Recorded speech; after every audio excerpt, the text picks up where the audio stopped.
Well, I'm gonna sit for part of this because I sprained my ankle playing volleyball. Sorry. What champion? Yeah, but I was working hard. I was sportsing it hard. Sports ball.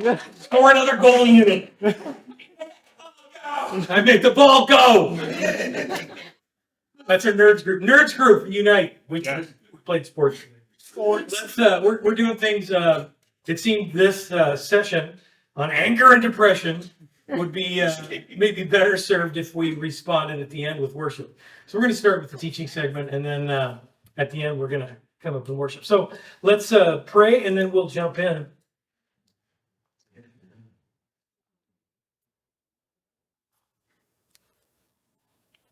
Father, thank you for such a fun day, for just gorgeous weather, and for laughter and adventure and fun and learning and getting to know new people. And God, just life is good today.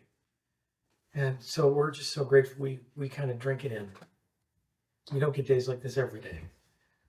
So it says in the word, number your days, that we may apply our hearts to wisdom. And so, Lord, may we find some of your wisdom to just add to the wonder of today. We pray this in Jesus' name. Amen. So let's pull up this chart that you saw earlier. Nope. That's an interesting chart. So Rick walked us through this, the change chart. Some people talk about grief. We'll cover this more in a few minutes. But I want you to pay attention to stage 2 there. Rick spent some time on shock and denial.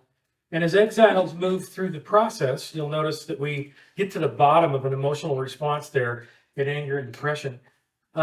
This chart comes via Peter McDowell. He's a professor in New Testament theology at Belfast Bible College. Kind of a friend of AC3. He's taught us via Zoom here a couple times, and he wrote the book, At Home in Exile. And he puts this chart in there. And so I've had a chance to kind of put this in front of a few people groups recently. The staff, we kind of looked at this as we were planning Visioncast. Group of friends I'm in a small group with, we went through this. And we charted where we thought we were individually in this process. And you may be surprised to know that 100% of people indicated that they were right in this area when it came to the church. Without exception. Nobody said they were shocked by where the church is these days. Nobody's in denial anymore. I mean, they're out there. I just didn't meet them in the last couple months. Some people were tending up towards anger. Some people were beginning to accept. But what it started to look like to me after we kind of kicked it around a little bit, the phrase that came to mind is we're kind of circling the drain here, is what it felt like. Like we're a little stuck. And it seems to me in the training I've had about grief as a chaplain, emergency services chaplain, we talk about this sort of thing a lot. And this is a place where people can get stuck. Clinical depression, this is a place where you have to be conscious of it, where you can get stuck when you've had a loss. Because here's the thing, being depressed is normal. It's a normal human experience. God wired us up to experience depression. It can be a helpful thing until it's not, until it becomes a clinical condition, and then we have all kinds of. So circling the drain down here seems to be kind of where we are. So we're going to go through tonight a couple of different topics when it comes to this anger and denial thing. But before we get into that, I think it's important to cover a few more basic things. Like, what is an exile? The noun exile is an interesting word. It's a verb. You can exile somebody, and somebody can be an exile. What is an exile? One definition, we'll meet the guy who coined this later, says it's being away from the place where you were born and belong to. Let me back up. We're going to cover what an exile is. We're going to talk about the do's and don'ts of exile. There's do's and don'ts as an exile, right? We're going to talk about anger and depression, and then we're going to talk about roadblocks that can keep us kind of circling the drain. Because this is a place where exiles can get stuck. It's not a place that we avoid. We have to go through it. But the point is to get up here to the right. So what is an exile? Well, let's go to the next slide here. You saw him earlier. That's the Dalai Lama, the 16th Dalai Lama, I think.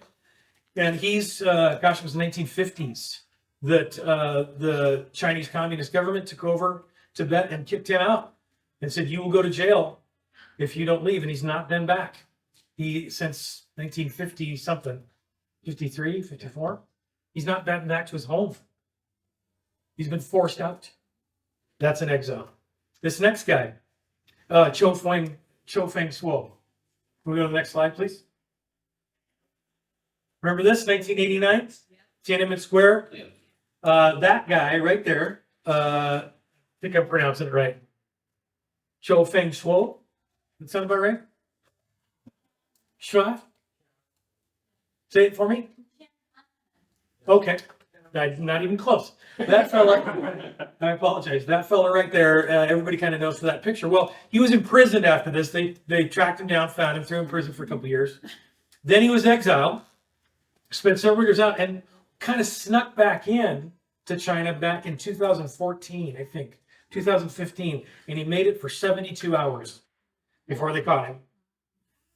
Interrogated him, threw him back out again because of this. He's not been home again. And then we have this next guy. That's Edward Said. He is a Palestinian he's also a professor of literature.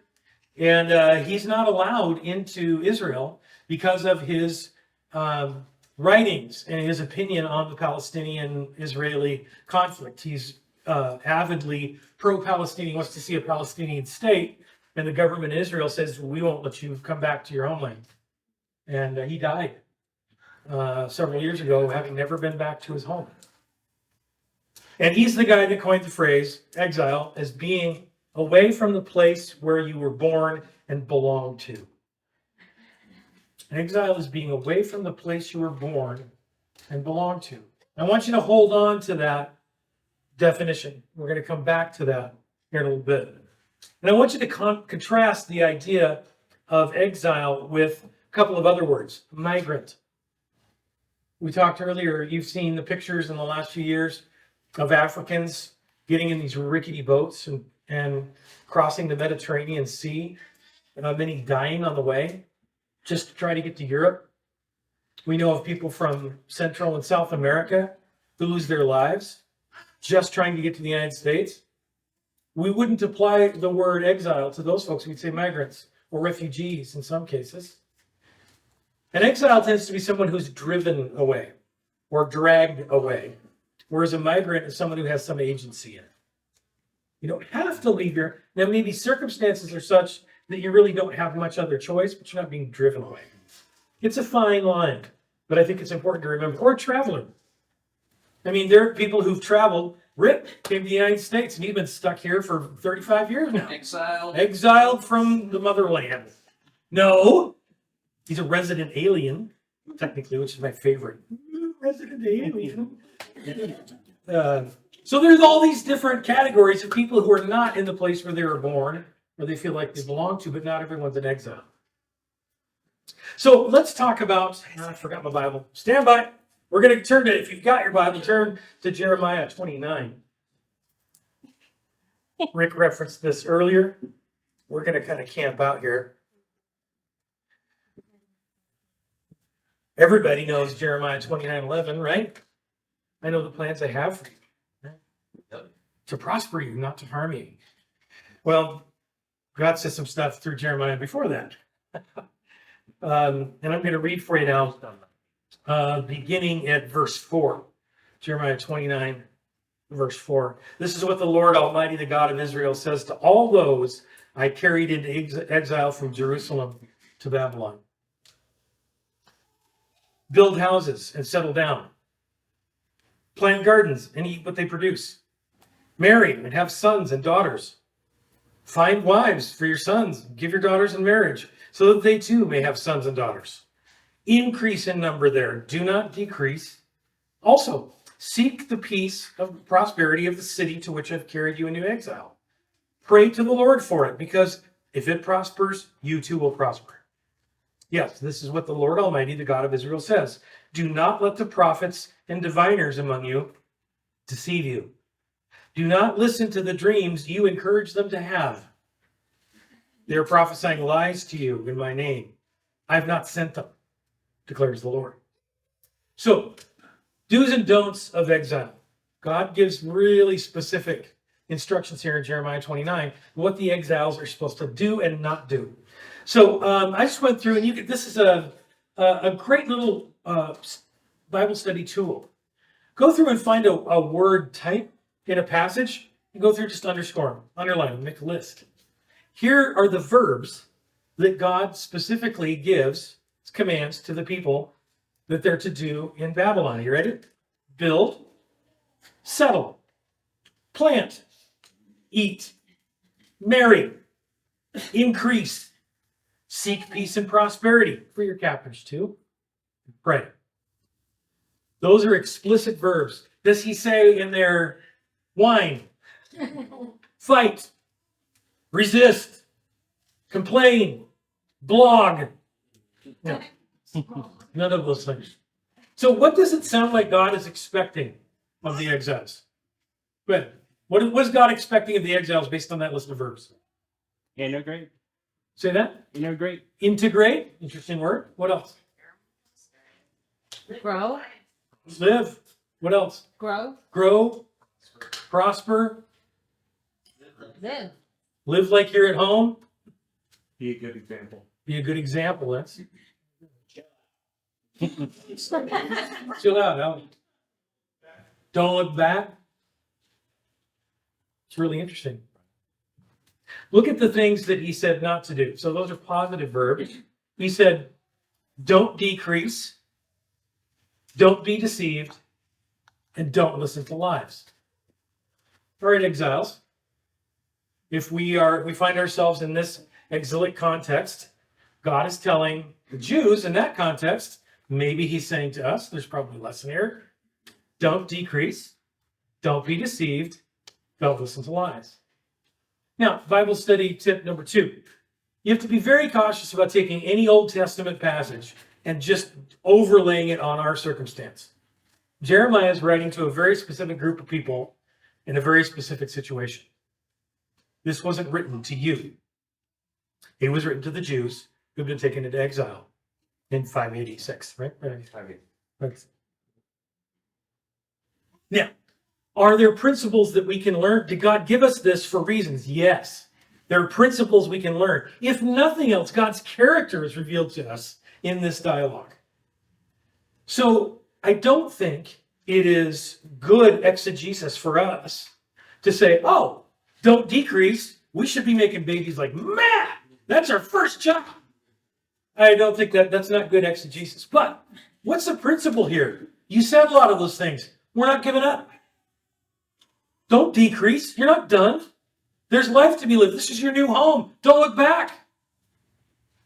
These are things that we can take from it. See, we learn positives from the negatives, right? We can learn about it.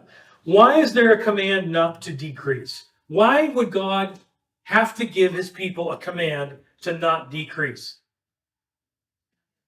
Yeah, you want to give up, depressed. Because they're depressed and angry. Because there's an impulse to give up and to decrease. Has anyone ever felt that? Has anyone ever felt like I'm just done? I can't do this anymore. I think he was telling them that you're still important to me. I saw the plan for you. I still have a plan for you. You're important to me. I still see you. I see you. Don't decrease. I know you're feeling depressed and angry. God's seen that chart before. He knows how it goes. Why is there a command to not listen to lies and be deceived? They're susceptible. In a depressed state, they're going to be susceptible to lies that are pretty. Oh my goodness. Say that louder. They're going to be susceptible to pretty little promises. When you're desperate, when you're down circling the drain, exiles, in the bottom of this thing, you're gonna look for a life preserver to come by, aren't you? You're going, I'm going down, and here comes the light. You're going to grab it.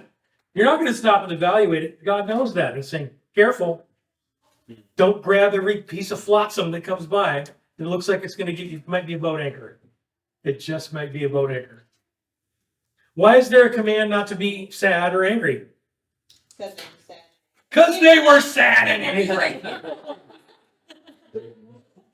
You're supposed to be. Listen, I refer to this because I think there's just this rich experience of not just to say they're just illustrations would be very crass, but it's human experience. When I get the privilege of being in people's homes on the worst day of their lives, it's a privilege. It's an honor to be with families in those times. And so I get to see people in those first minutes, sometimes, certainly the first hours of sometimes tragic loss, grief. And it is the most common thing, the most common response is what I call shooting on yourself. Don't shoot on yourself. Yeah, calm down, man. It's all right. Dude, Anna, I shouldn't feel this way. I'm really angry right now, and I know I shouldn't. I feel guilty. That's a big one. I should have checked on them a half an hour earlier. If I had, maybe. Why didn't I do this? I should have. This is a very, very common, natural human response. God's wired it into us. It's part of our emotional makeup. And he gives us a command to step away from it because he knows that this is something that we're going to struggle with. Sadness and anger, guilt and shame, these things that come along with it. So let's pop to the next slide. Let's go to the next one. All right, this is copywritten 2023, Dan Hazen. I love this. If I do say so myself. If you're not angry and depressed, you're not in exile. If you're not in exile, you're at home. So I'm trying to make it as explicit as I can. If not at some point in the last few years as a follower of Jesus in the United States, you've been watching what's going on. If you've not, I don't know where you are on that chart. Maybe you're way to the right, and that's great. Maybe you've circled the drain and it's kicked you back up into denial a little bit. That's fine. That's fine. It happened. It's a myth that people just move through this thing in a linear fashion. It's a nice description. It can be helpful. But the fact is we go like this and then we go through little mini ones. You know, between lunch and dinner, it's like, again, it's like, I'm depressed. Like, it's okay. It's going to be great. Isn't it dinner? Oh. You know, I mean, that's kind of how it right? Yeah, you've been reading my email. But it kind of describes it. But here's the deal: if in the last few years, if you're not able to confess that you've been angry and depressed, then you're not in exile. You're at home. Now, there's an inverse of this, right? That does not mean. Now, see, all exiles feel this way, but not everyone who feels this way is in exile. You can be angry and depressed and not in exile. But if you are in exile, you're going to experience anger and depression. It's going to be part of the journey. It goes with it. You're supposed to feel this way. You know, another one of the things that people have experience with, and Natalie can speak to this as a hospice professional. The anguish, the pain of it is usually intense enough that our impulse is to try to push it away. To try to, any kind of intense negative feeling like that. There's 6 of them, 6 big ones. So if you're frightened, if you're angry, if you're mad, if you're ashamed, if you're disgusted, or you're despairing, the tendency is to try to push those things away. And we're gonna talk about those roadblocks. But they're there for a reason. And here's why. If you didn't love what is lost, why would you feel bad at its leaving? If you feel 10 grief, it's because you had 10 love. If you feel 100 grief, it's because there was 100 love. It's proportional. And friends, if you find yourself grieving a community or a sense of being at the center or the sense of maybe influence, the sense of progress and achievement and things that the church has accomplished, all the wonderful things, if you feel a sense of grief and loss at that, it's because those things were good. And God was in them. And they're blessings and gifts. And we're supposed to be sad. That's how we know it was good. That's how grief works. It doesn't feel good, but it's a gift. In a sense, somebody once said that grief is the interest charged on love. You're just making the interest payment on what you've loved. So it's not a bad thing. It's just an unpleasant sensation. So we come and go through that cycle. We can loop around. Like I said, I think in my experience, my little context here in Western Washington, a lot of us seem to be kind of circling that drain a little bit. So what I want to do going forward with the rest of this, I want to combine anger and depression into one word, and that's grief. So I'm just going to kind of, that's okay. It works for me. And I'm up here, so you're stuck with it. So we're gonna work with the word grief, right? So we can't remember on the right side, we're moving toward acceptance, thank you, and integration. We can't get there until we get through grief here at the bottom. So back to Jeremiah 29. I want you to notice really fascinating passage. Rick and I kicked this around, and your Bible teachers here were both kind of like, wait a minute, really? Okay. We started searching, getting out the books, and like, really? Yep, this is it. Chapter 29, verse 8. And maybe you caught this when I read it the first time. It's one of these things, I've read it before, and it's caught my attention, but I wasn't reading for that, and so I kind of went, oh, whatever, onward. Listen to this. Verse 8. Yes, this is what the Lord Almighty, the God of Israel, says. Do not let the prophets and diviners among you deceive you. Do not listen to the dreams you encourage them to have. Did you catch that? Do not listen to the dreams you encourage them to have. That's trippy. What's going on there? Some of the prophecies and dreams that those folks were having, they were having because that's what was being demanded of them by the people. Why do you think Hananiah, right? So he wasn't in exile at the time. He was a contemporary of Jeremiah, but he was kind of fulfilling the same role. Why would somebody offer up those kinds of, everything's going to be great? Because it provides comfort. It provides comfort. What does it do? The promise is it's going to drag you out of depression down here. Don't be depressed. Don't be sad. We don't have to feel this way anymore, right? Can we get out of this? Everything's going to be fine. When it's not going to be fine. And so our collective, this is going on all over the place, friends. I don't do social media, but I know a lot of people who do. and I do, pay attention to the news. I think part of the reason we're circling the drain down here is because we're asking our prophets and diviners these days. I think this is where, again, Jeremiah didn't write this to you and me, but there are principles here that we can learn about being in exile. We're asking our prophets and diviners, lie to me. Tell me everything's going to be okay. Anesthetize me.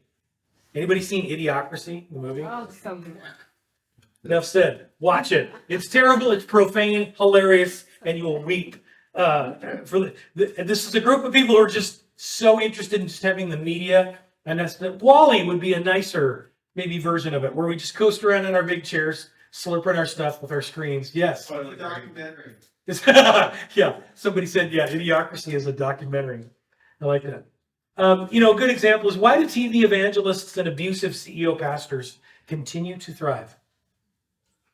Why is there do you know anybody who looks at the worst of these TV evangelists and goes, oh yeah, that's perfectly legit. I'm absolutely on board with this. I mean, they're out there, but we don't know them, right? Why? Who's giving them money? Why are they giving them money? Because they're getting something out of it. Why can you be the next charismatic preacher with a great brand and a social media team that really knows what they're doing, and you can drive them with a whip and make them really build your church brand? Why are these guys still out there? What? Tell me why they are. I'm asking. What they do works. Because it works. Because people want a quick fix. Because people want it. It's that simple. I'm always surprised. You know, do you ever get, this is something that just makes me so mad. When you get the junk mail that's like last chance, it's usually in an envelope, window envelope with the pink or the red. It's your last chance, your mortgage is due or whatever. And you realize that this is absolutely targeted at an elderly person who's maybe alone now and confused, and they're going to get their money. Makes me so mad. Like they're targeting a vulnerable person. Why do they spend money doing that? Because it works. Friends, we got to wake up to this a little bit. When we suddenly get the sugar shot, when we get the little, yeah, this is fun. I like this. That's great. God gives us that too. But ask yourself why. Where's this coming from? Why do I feel better about this? Who's selling me this? Is this a Jeremiah? And I love the fact that Rick said, you know, at the time, you know, hedge your bet. You know, it's 50-50. Is it going to be Hananiah or Jeremiah? We can be cocky on this side of history and go, of course it's Jeremiah. We know. No, you wouldn't. We know. We got to be shrewd about this. And one of the ways we can be shrewd is when you catch yourself looking to grab anything that's going to get you out of the bottom of this, as opposed to moving through it, as opposed to walking it and feeling it, sticking together. When you feel yourself going and ricocheting out of this, warning. You're off by yourself. Oh, everybody, all those Allen Creekers, all they ever do is talk about how depressing everything is. That ain't true. If you were out here for a minute and see how everybody laughs when I sprain my ankle, we have a great time. We know how to have fun. So watch it when, you know, that life preserver floating by is going to drag you away from your people. That's a big warning sign. All right, so let's talk about roadblocks to grief, because there are a lot of these things that can keep us circling the drain. And here's the thing. We want to get to acceptance and integration. We want to get to the place where we're doing the list, our list, that's kind of reflected in Jeremiah. Or what did we say again? Where it's home. Where we're not looking back anymore. Where we're living. So this is from, this list comes from Evan and Jenny Owens, who have written some really great stuff on grief. And there's 5 big roadblocks, and I think we can probably all relate to some of these. The first is replacement. And the classic example of this is the dead goldfish, right? Now, maybe you're the parent, or maybe you're the kid that a parent perpetrated this on, right? Maybe a gerbil. Brenda and I got close to this once. We didn't take the bait, but we had a couple of dead gerbils on our hands. We're like, can we go get a couple more? No, right? And maybe it's a guinea pig or a rat. Hopefully it's not a full-size dog, or, that sort of thing. But some kind of a critter that's hard to distinguish between individuals. And parents, you know what this is about. You've got a kid that you don't want them to experience the full onslaught of grief because their tortoise got hit by lightning. So you're going to take this mildly overcooked tortoise somewhere else, get a new tortoise. Look, honey, we don't have to feel bad about, what was his name? Max. Matt, look, it's Max. He's here. And she's like, that ain't Max. No. Well, it's Max Jr. Whatever. It's all about trying to avoid grief, right? And if we think it's just about pets, I think we're being a little naive. It's about trying to remake our home in a new place that helps us avoid grief over the old place. We remake our families, our homes, our churches. It doesn't mean that new things don't come along. But there's a difference between what Jesus said, look, I make all things new, and making a brand new thing to replace something that's gone. Replacement. It doesn't have to be a one-for-one sort of thing either. It's like, oh, okay, I lost a turtle, now I'm going to replace it with another turtle. Marriage can be replaced with work. Lose a marriage. Your youth can be replaced with wealth. Yeah, I don't get around like I used to, but look at my Corvette and my gold chains, right? That's a thing. That's replacement. It creates an illusion, the illusion that nothing has changed. That's what we want. Lie to me, Hananiah. The church should be feeling grief.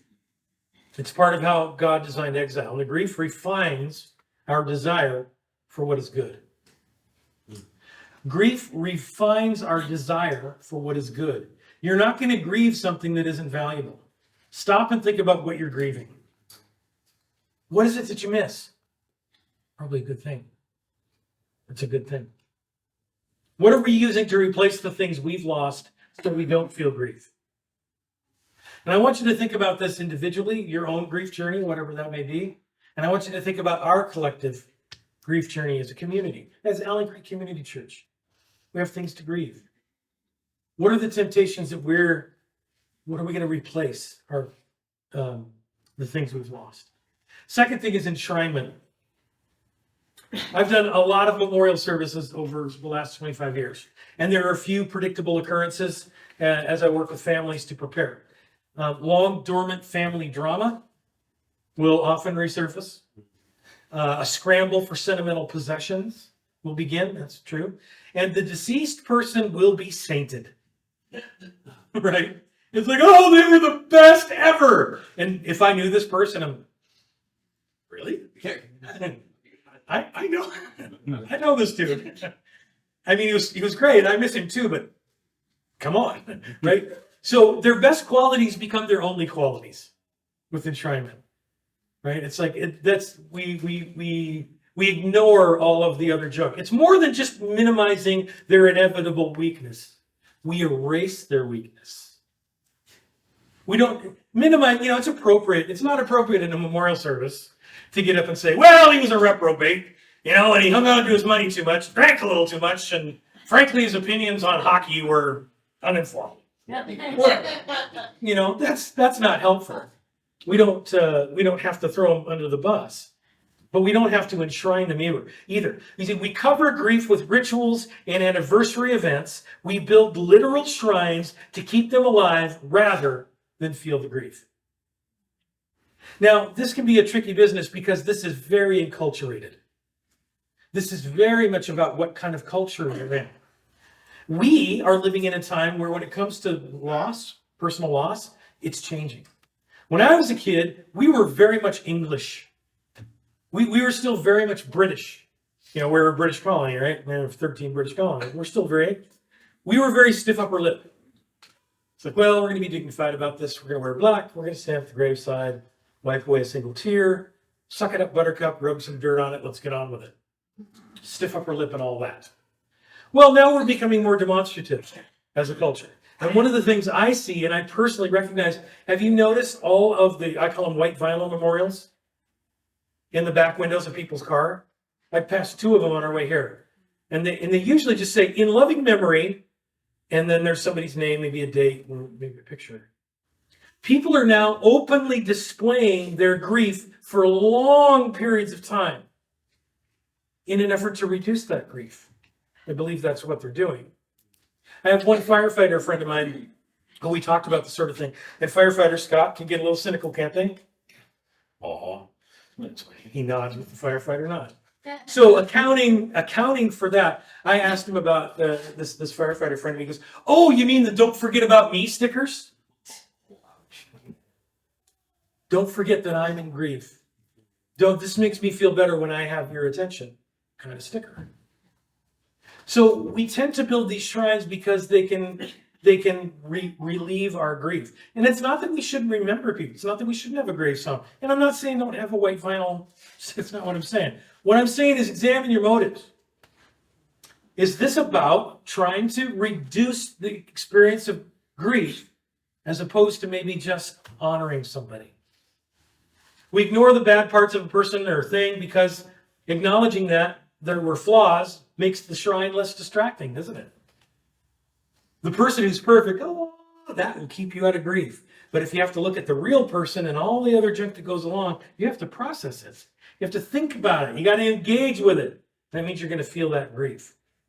We look back on church at the center of society, and we see wholesomeness, peace, compassion, truth, beauty, and goodness, laughter, and genuine friendship, authentic worship, meaningful engagement with the world, cultural influence, the respect of our neighbors. And as long as that's all we see, our memory of it stings a little less.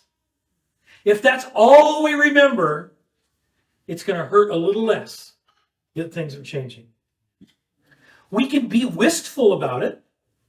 We can flip through the photo album of the best parts of church life and justify missing it without actually grieving it. And finally, letting it go. The problem with enshrining somebody is often, I want you to think about this as a graphic image.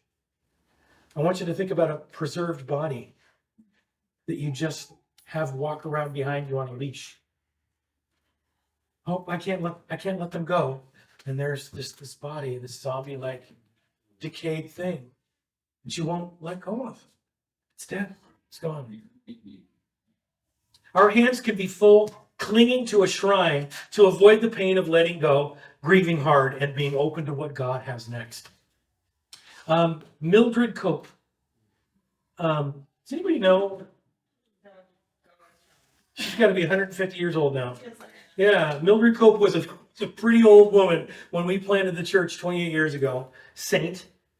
And I remember her, she had the arthritic hands, that the knuckles were kind of twisted and whatnot. I remember being in a small group at her house, and she taught me this prayer gesture. And she said, sometimes, Dan, you have to begin praying like this. I remember looking at her hands, how gnarled they look, just because we're clinging to something. And we begin in this posture, and maybe you don't even know what you're clinging to, but all you slowly do is turn your hands this way. And now you're able to receive what God has. Thank you, Mildred. Third thing is bedevilment. It's essentially the opposite of enshrinement. Like it sounds, but the goal is the same. The goal of bedevilment is the same as enshrinement. Avoid grief. It could be summarized like this. Why would I grieve something so unworthy of grief? I didn't really care. Wasn't a big deal. We turn the memory of the one we lost into a kind of monster, so we don't have to confront the good things we've lost. I never really loved them anyway. It wasn't that great. Here's all the garbage I never liked anyhow. Good riddance. Bedevilment leads to the worst kind of deconstruction. So this is part of the exile process we're all in, is that individuals and groups of Christians are going through and deconstructing their faith. On the surface, it's not necessarily a bad thing, but it can go into the worst kind of places when we're engaged in bedevilment.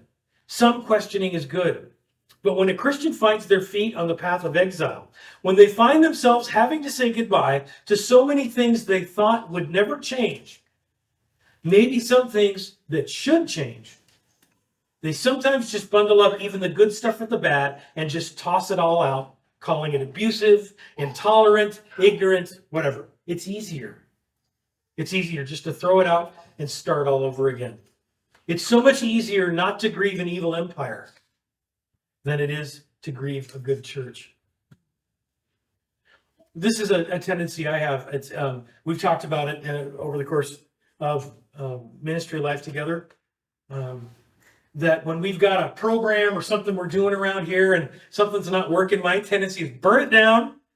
Let's just burn the thing down and start over again. Rick's a painter, and I've heard him talk about as you're painting, and at some point you've put so much paint on the thing, and now it's just a big brown blob. It's like, I've tried so many different ways and I have to start over, right? The tendency is you've got it so complicated. Sometimes that's the case, but it's not always the case. It's not always a mess. It's not always worthy of being tossed out. It's not always worthy of being said, this is a monster, this is a waste, it's a wreck. Sometimes we have to be a little more nuanced about it than that. Fourth is isolation. There's an urge to circle the wagons and keep others out. If we let them in, they will inevitably do or say something they think is helpful, but it just makes things worse. And anybody who's ever in a place where you're grieving a loved one, a family member, and somebody comes up and says, "How are you?" one more time, and you're just gonna go, you're just gonna throat punch them at that point because you're so tired of this. What can I do for you? You can shut your mouth. That would be great. Or there's literally at the Chaplain's Academy, one of the classes we have about interacting with victims, there's a literal list, I can show it to you, of things to never say to somebody who's grieving. Give me your favorite one, Natalie, of things you never say. It'll get better. It'll get better. That's a good one. What? How do you know? How's that going to help? They're in a better place. They're in a better place. If somebody grieving the loss of a child, I heard that person, they were told, God just needed Another angel in heaven. Yeah. Yeah, it's one of my favorites. Don't cry. Don't cry. Don't cry. You're supposed to cry. So here's the thing. I want you to figure out how to translate this to our collective experience. We know we're going through loss. We know we're going through it. What are you afraid of somebody coming up to you and saying?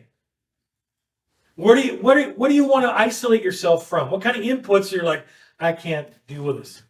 Is it somebody coming up to you and saying something like, well, how come you're a Trump supporter? You go to church and you don't even want to deal with it.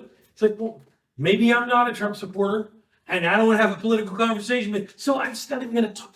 I don't even want to identify as a Christian because it's become so complicated and messy. It's a monster. I'm going to bedevil it and kick it to the curb. It's it'll get better. Oh, shut up, Dwayne! Shut up, Dwayne. Hold on a minute.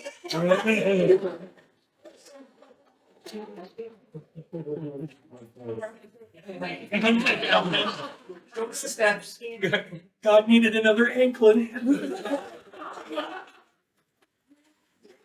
Sorry. Wow, it was super cold. Sorry. So, some of the here's the word. Here's the top of the list that I have. I know how you feel. No, you don't. You may understand the arena of loss, or you know what it's like to feel. You don't know how they're feeling. There's no way you can. It's such an individual thing. I know how you feel. They're in a better place. Their suffering is over.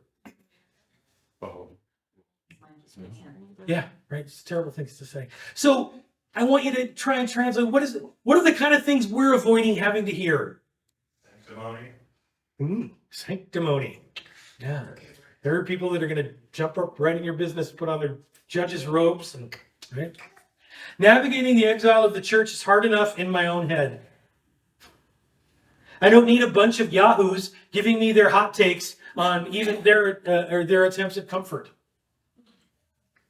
But what if some of them are right?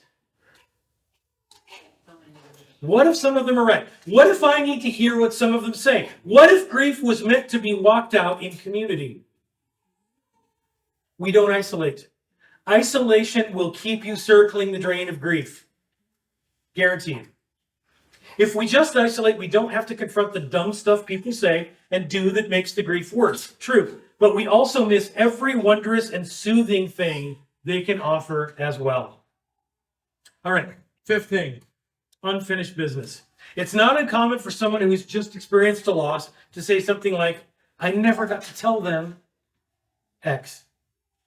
This feeling of incomplete communication, that there is an open circuit or a question left hanging, can be a serious roadblock to entering the grief stage in a healthy way. I am not a video gamer. I've tried. But I love video gamers. There's lots of them. And I learned some while ago that there's something called a completionist. And apparently there's a couple in the room. So for oldie crussies like me who don't know, what that means is, you've got a video game that has this expansive world in it.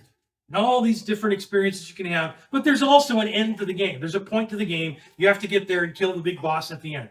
Some people, like my youngest son-in-law, He just figures out how to get right to the end. Boom, beat the game, done. Throws that disc away, moves on to the next one. That's the thing for him. Yes. Travis disc, sorry. Yeah, there's the disc. His DVD. Then there are people who know that there are all these side quests and all these other spaces, and they have to get to every corner of that space and see it all, right? Until they can do that, it's driving them crazy. They haven't had the full experience. They're completionists. See, unfinished business, staying busy, chasing down loose ends, grinding away on things that are left undone serve as very effective ways to avoid grief. We got to go through grandma stuff. We have all this unfinished business. We never got to do this sort of thing. Unfinished business can keep us away. Busy people on a scene of crisis. I'd say this is in the neighborhood of 30% of the time. I will encounter somebody where there's been a tragic loss, and somebody in the extended family is there, and they're already starting to sort through stuff. Seriously, they're like, and they're okay, we're gonna have to find the paper. We know we've got paperwork for grandma somewhere. She filled out a thing. I'm gonna go find that, and let's go get this. And we need to probably call the company to get the hospital bed back and all. And you know, it's fine if I'm not there to judge you, you know. But if I'm watching this person really start to get like this, I might pull them aside and say, you know what? None of that stuff is important right now. It's okay. All that stuff's going to take care of itself. You can do that tomorrow. How about right now? Let's do this. Why would they resist that? They don't want We've established grief sucks, right? It's a distraction. We tend to look for the unfinished. We tend to look for the stuff that we have to clean up. What do we tend to look back on and see as unfinished business that keeps us from looking at the road ahead where we are? As a community of believers, what are the things that if we could go back to, let's say, 2005, what is it? Let's go 2003, 20 years. If we could go back to 2003 and look at the things that are unfinished from them, what are the things that maybe keep us up and go, yeah, if we could go back and I could do that over again. If we could, and we're kind of living in 2003 rather than preparing for 2033, because that's coming. 2033 is 10 years away. And 10 years, I'm telling you, friends, it counts for less and less and less as you get older. It comes fast.